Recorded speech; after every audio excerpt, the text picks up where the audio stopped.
জামায়াতে ইসলামীর আমির ডা শফিকুর রহমান বলেন, জামায়াতের আমির বলেন, দেশে প্রতিটি খুন, চাঁদাবাজি, লুটপাট ও ঘুষের বিচার হতে হবে।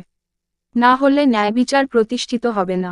যারা উই ওয়ান্ট জাস্টিস স্লোগান দিয়ে এই দেশকে মুক্ত করেছেন, আমরা তাদের সঙ্গে আছি। আমরা তরুণদের হাতে দেশ তুলে দিতে চাই। দৈনিক ইত্তেফাকের সর্বশেষ খবর পেতে গোল নিউজ অনুসরণ করুন।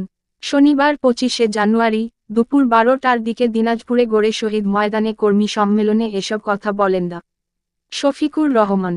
ডা শফিকুর রহমান বলেন, জামায়াত ক্ষমতায় গেলে নারীরা আর বাড়ি থেকে বের হতে পারবে না। কিন্তু আজ দেখেন, এই সমাবেশে এক পাশে পুরুষ, আরেক পাশে হাজার হাজার নারী। আমরা বলি, জামায়াত ক্ষমতায় গেলে নারীরা আরও দুটি জিনিস নিয়ে চলাফেরা ও কর্ম করবে। আর তা হলো সম্মান ও নিরাপত্তা, যা আওয়ামী লীগ সরকারের আমলে ছিল না। বাংলাদেশকে তারা ভারত গোলাম বানাতে চেয়েছিল, আর শেখ হাসিনা তাদের এজেন্ট। তাই তারা শেখ হাসিনাকে আশ্রয় দিয়েছে। ডা শফিকুর রহমান বলেন, তারা আমাদের 11 শীর্ষ নেতাকে ফাঁসিতে ঝুলিয়েছে। এই দিনাজপুরের একজন বিচারক বলতেন, তিনি নাকি শপথবদ্ধ রাজনীতিবিদ, কিন্তু আমরা বলি তিনি শপথ ভঙ্গের বিচারপতি। তার বিরুদ্ধে এ কারণেই ফৌজদারি মামলা হতে পারে।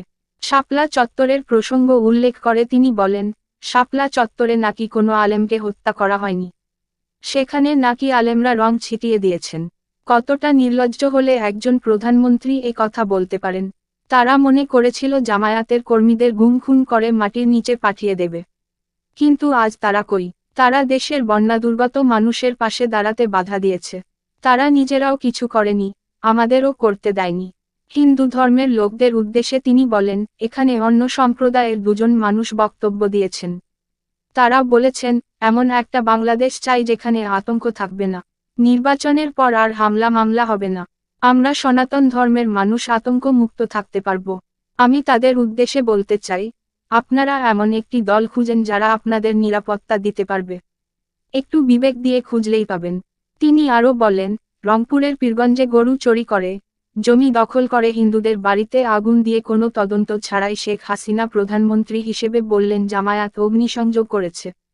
কিন্তু দুদিন পরই জুলুমের শিকার হিন্দুরা বললেন, এখানে জামায়াতরা আসেনি। জামায়াতে ইসলামী দিনাজপুর জেলা শাখার আমির অধ্যক্ষ আনিসুর রহমানের সভাপতিত্বে বক্তব্য রাখেন কেন্দ্রীয় কমিটির সহকারী সেক্রেটারি জেনারেল মাওলানা আব্দুল হালিম প্রমুখ।